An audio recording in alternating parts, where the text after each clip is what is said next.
Today we will do the second chapter of the book Snapshots of Class 11, and that is The Address by Marga Minko. Basically a very touching story, and would like to tell you that it is very dear to my heart. I really love this story.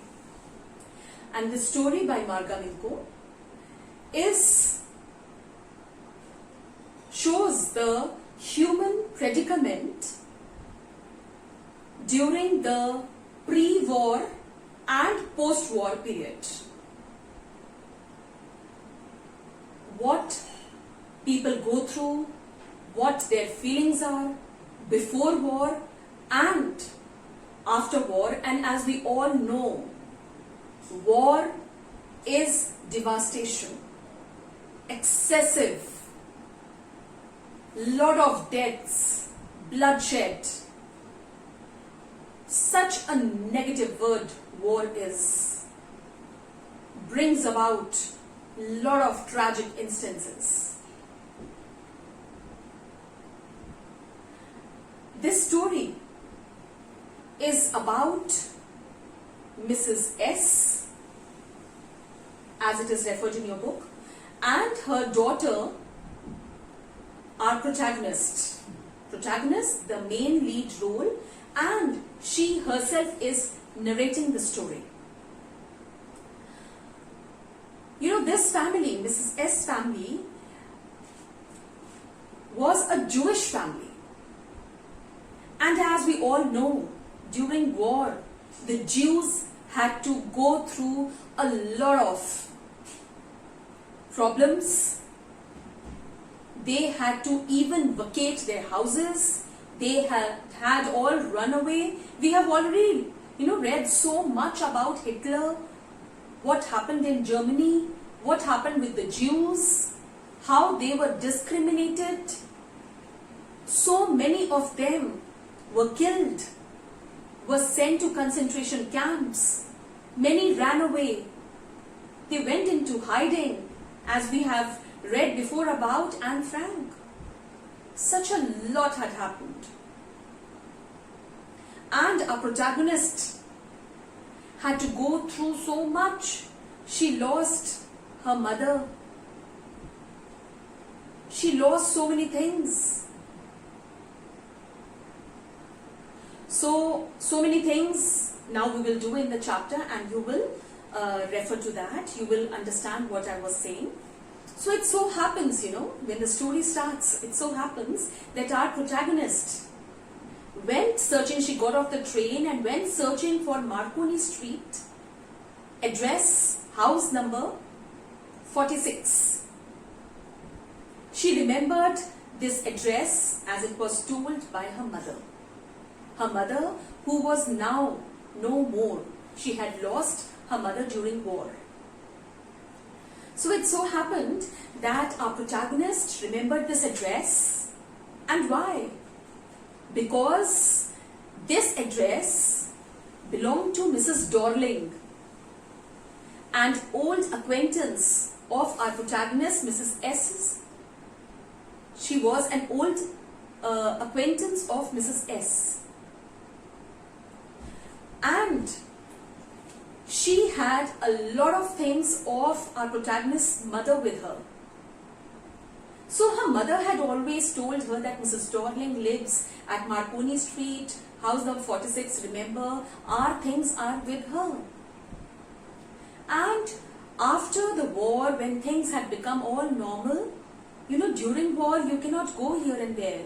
After war, when everything, life had become normal, the color of bread had become light, things were getting all okay once again, then, it was after quite a lot of time when our protagonist decided to go and get her mother's things. She missed her mother a lot, wanted to at least touch those things that belonged once to her mother. She wanted those things back. She wanted to place them in her house. Although her house that belonged to Mrs. S had, just been left. It had gone. She was living in a small room, small flat, and she wanted her mother's things there. So she goes to this address and she rings the bell, and it is opened by a lady with a broad back. And yes, our protagonist had seen her only once, and that also she had seen her moving out of the house. She had seen her from the back, but still she recognized her, and it took some time for Mrs. Dorling to recognize her when she introduced herself as Mrs. S.'s daughter. Mrs. Dorling was not happy at all. She did not welcome her into the house. In fact, she looked very scared, and she said, "I thought no one had come back. I thought you all had died." And she also inquired who else has come with you. She wanted to ask whether Mrs. S has also accompanied her daughter. But when our protagonist, our narrator, she tells her that no, she was all alone and she had lost her mother, this lady, she behaved in a very indifferent manner. She did not want her to come in. In fact, she kept holding the door, and she moved a little side. She did not welcome her in with the open door that you have come back, oh, you most welcome. No, she did not welcome. And in fact, there was a passage our narrator could see the back, and a door opened and closed, and there was, that muggy and damp smell coming from the house. But, this lady, she did not want anyone else inside the house to know about the narrator, and so she did not welcome, and she said she was busy and she could not talk to her at the moment. Our protagonist, our narrator, was extremely surprised at this type of an attitude and behavior. And she looked at the lady, and she looked at the cardigan that she was wearing. It was the same green cardigan with the wooden buttons that once belonged to her mother. We all remember our parents, especially our mother's clothes. We can never forget. And she saw that lady wearing her mother's cardigan. Cardigan is what? A sweater which has got a front opening. So, and she noticed that the wooden buttons there on the cardigan, they had become very light. Probably because of a lot of washing, through the years. That means this lady had been wearing her mother's cardigan for quite some time.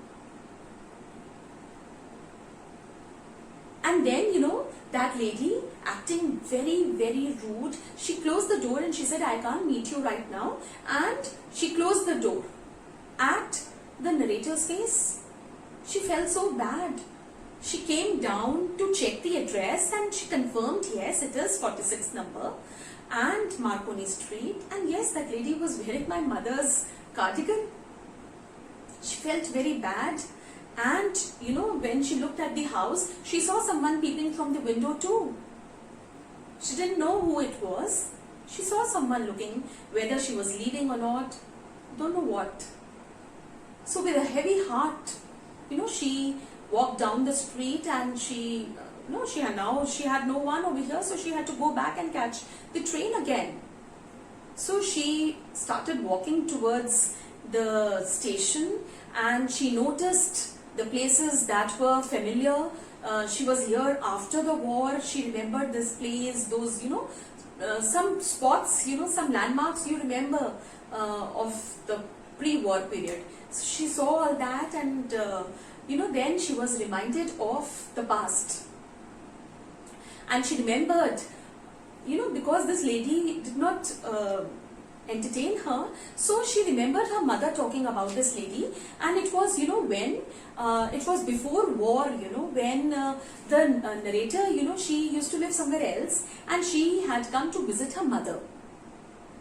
So when she visited her mother, she, noticed that many things in the house were missing.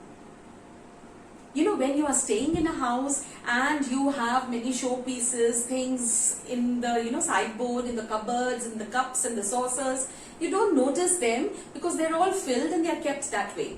But once, a thing is missing, you take off a wall clock, you take off some showpieces, you definitely, notice that area is looking empty, and you come to know. So that is what happened. The narrator came home and she noticed that many things were missing, and so she asked her mother. So mother told about Mrs. Dorling that because we all know that war can take place at any time, and so my friend, this lady, this Mrs. S, she was a Jew and she was a very rich lady with all antique items in her house.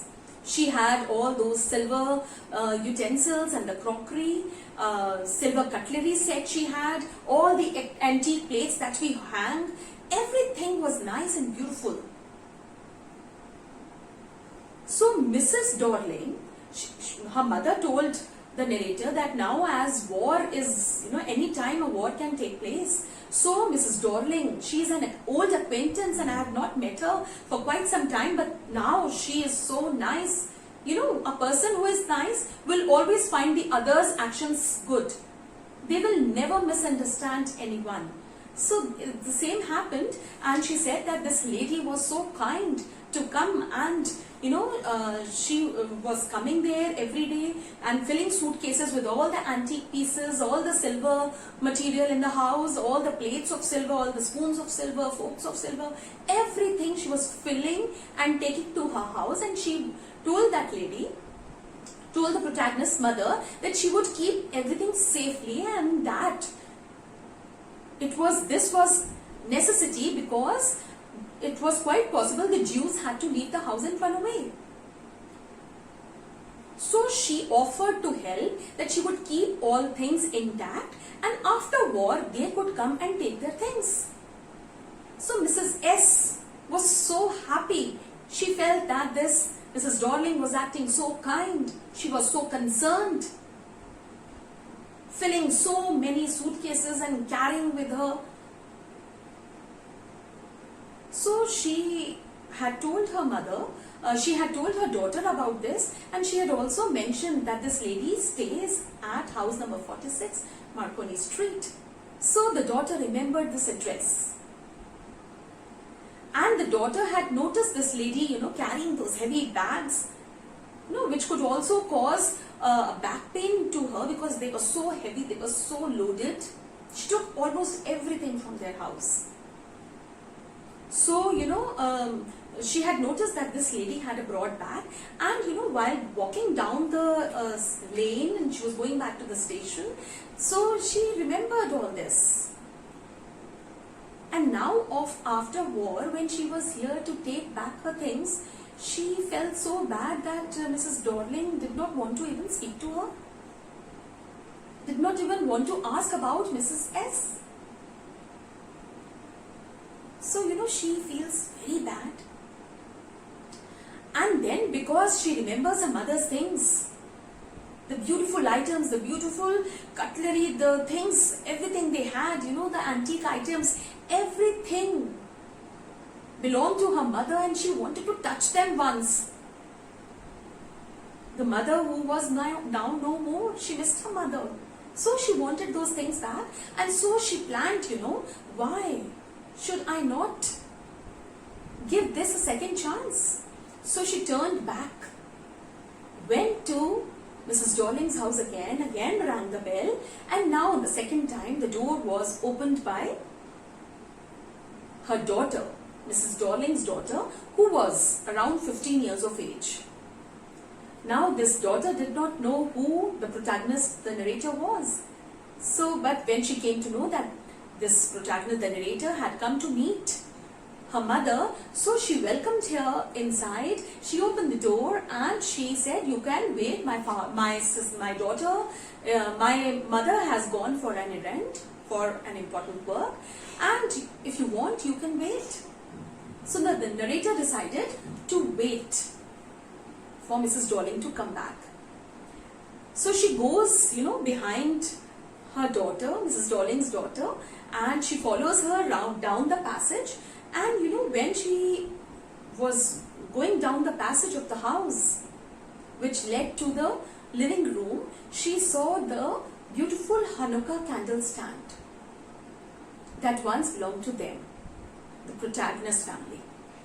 And she remembered, this Hanukkah stand, this candle stand has got many candle holders, and it is actually used by the Hebrews, So in their, customs and festivals and all. So she remembered this Hanukkah stand, and she also remembered this, that they had never used that candle stand because it had so many candle holders and it was cumbersome to use and manage. It was so unmanageable. So they were using the candle stand that had only one holder or two holders. Here she saw that the Hanukkah candle stand that belonged to her mother, and then she moved in and she was taken into a living room. So she went there, and the whole room, it was a small room, but the whole room was filled with all the items that belonged to the narrator's mother. The antique plates, all the beautiful items available there were once her mother's. There was this damp and muggy smell in the room. She saw that the furniture there was so ugly. And these beautiful antique items, they looked so out of place. Everything in the room was so tasteless.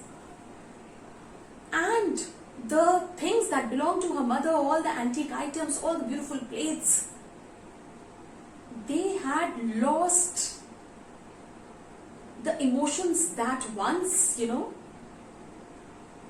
held with those things, because she always felt that those things were so beautiful, so nicely they had kept in her house, the narrator's house. But now they looked so out of place in such a strange atmosphere. She could not, connect with those things. She did not like. Just then that girl, she made her sit down, and she asked her for tea, because she said that Mrs. Dolling's daughter said that she was already making tea for her mother and for herself, and she offered our narrator to have a cup of tea, and our narrator agreed. She thanked her and she agreed, and while she was pouring, the 15-year-old girl was pouring tea out of a teapot, she noticed the teapot, the white teapot with the golden line that belonged to her mother. Then she saw, she placed the two cups on the table, the tea table, and the tea table had a tablecloth hanging, and she recognized the tablecloth because that too belonged to her mother. And she rubbed it, and in just few seconds she was able to find the burn mark that was there, and they had not been able to repair it. That tablecloth also belonged to their mother. And she saw the pewter plate with apples kept on them that also belonged to her mother. And this 15-year-old girl says that we have many, when she takes out a box, and because she had to take out spoons and all, so the narrator recognizes that box, and she praises that it is such a nice box. So this girl, she feels very happy. She doesn't know, she feels that this all belongs to her mother.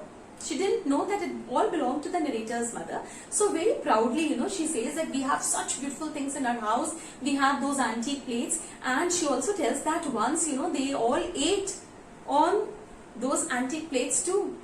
And she said she also had food in that pewter plate too, but she did not feel anything special. And then the narrator tells her that when your house is filled with things, they don't have so much of value. But once they are missing, you certainly notice that they are missing, and you come to know what value they hold. And she also tells, she recalls, and she also tells that once, narrator recalls that once, when she was with her mother, and she was at home, she had not gone out. Probably she doesn't remember properly. Probably she was unwell. She doesn't remember properly. So she says that probably I was unwell and I was at home. So my mother had asked help to polish the silver plates and forks. And the narrator had asked, where are those plates and forks? So her mother had told her that the plates that usually used to eat food in were all of silver. And then, Mrs. Darling's daughter is also reminded, and she says, even I think we too have. And she runs to the drawer to take out those forks and spoons. But now, the narrator did not want to look at any of the things that belonged to her mother. Now they had lost all emotions and taste. Everything seemed strange. When she was sitting here and she had praised that this box is so beautiful, she had felt she could hear her own voice. And things, everything was seeming to be so strange to her. She did not want to. Everything was echoing. She could hear her own voice, and now she wanted to run away from here. She did not want to see those things. She did not want to touch those things now. They had lost all connections and link and emotions with the things which once belonged to her mother. And she starts going out. She walks down the passage, and while she was doing so, she says, I know the way, I forgot, it's late for me, I have to catch the train. So, she goes out, and, when she's moving out, she's able to hear the girl take out the silver, silver spoons and forks, and she recognized the same tingling sound. She knew those belonged to her mother too. And now she comes out and she looks at the nameplate. She again sees house number 46, Marconi Street. But now she wants to forget this address. Now she did not want her things back. She quickly goes out and walks down the road to the station. And she feels, she had felt that now, since her mother was not there, and now things had become normal, she was living in a small room, she should bring her mother's things back, and she wanted to touch those things once. But now those things had no value for her. She did not want them back. Now, since she had seen them in that muggy, damp, smelly house, in a strange atmosphere, kept everything so beautiful her mother's things were, but now they were kept in a such tasteless manner. Now they were being used just randomly. When we have very expensive things in the house, we keep them, we know the value of them, we have bought them, we keep them with a lot of care and concern. But now she did not want them back. Now they did not have the same value. And she, tries to make herself understand that now she has to forget this address and she has to move on in life. The past has gone. Yes, her mother would always remain with her in her memories. But those things that once belonged to the mother had no value for her now. And she felt she did not have such a big house to keep so much. Already, she was living in that flat, which, she had all the covered windows, all the blacked out windows. During war, people have to black out windows so that people outside don't come to know who's inside. If you have a light burning, then people hide and live during war. Especially the Jews, they had to cover everything so that even one flicker of candlelight should not go outside. It should not be visible from outside. So she, feels that she already lived in such a small house, and now she did not want her things back. She wanted to just forget the address.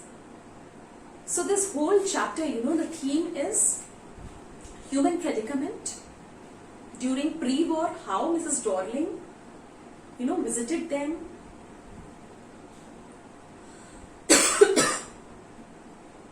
How Mrs. Dorling visited them before war, tried to help, and how her attitude was after war. Same way, how the narrator wanted, before the war she wanted to get her mother's things, she did not want her mother's things to go there, and how, after war she did not want them now.